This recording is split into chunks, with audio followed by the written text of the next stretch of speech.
සුබ දවසක් ඔයාලට.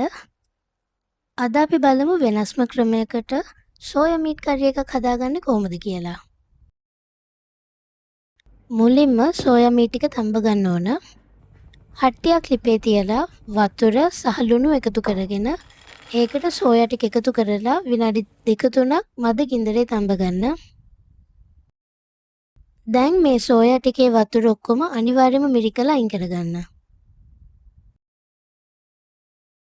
දැන් පෑන් එකට තෙල් ටිකක් එකතු කරගෙන ඒකට තඹපු සෝයා ටික එකතු කරලා විනාඩි 4ක් විතර අඩු ගින්දරේ සෝයා වල පාට වෙනස් වෙනකල් බැද ගන්න.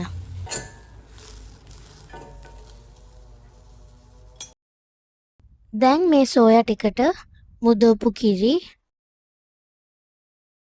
මිරිස් කුඩු 3-5, කහ කුඩු, ගම්මිරිස් කුඩු සහ ඔයාලට අවශ්‍ය ප්‍රමාණයට ලුණු එකතු කරලා හොඳට මිශ්‍ර කරගෙන විනාඩි 15ක් විතර මැරිනේට් වෙන්න තියන්න.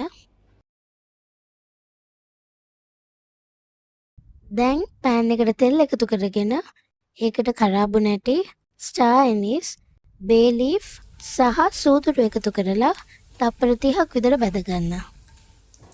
දැන් ඒකට පොඩියට කපපු ලුණු එකතු කරලා ඒක රන්වන් පාට වෙනකල් බැද ගන්න.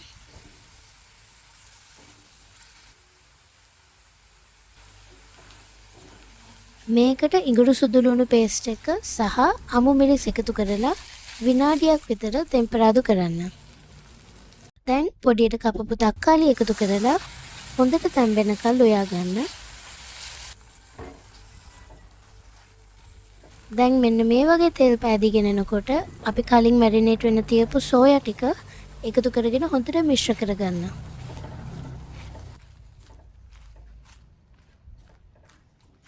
දැන් මේකට වතුර එකතු කරලා කරියේ තෙල් පෑදෙනකන් පියන වහලා විනාඩි 5-6ක් විතර අඩු ගින්දරේ උයා ගන්න.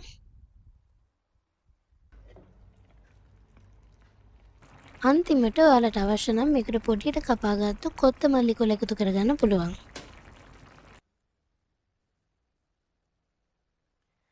මෙන්න මේ විදියට ඔයාලත් සෝයා මීට් හදලා කාලා බලන්න.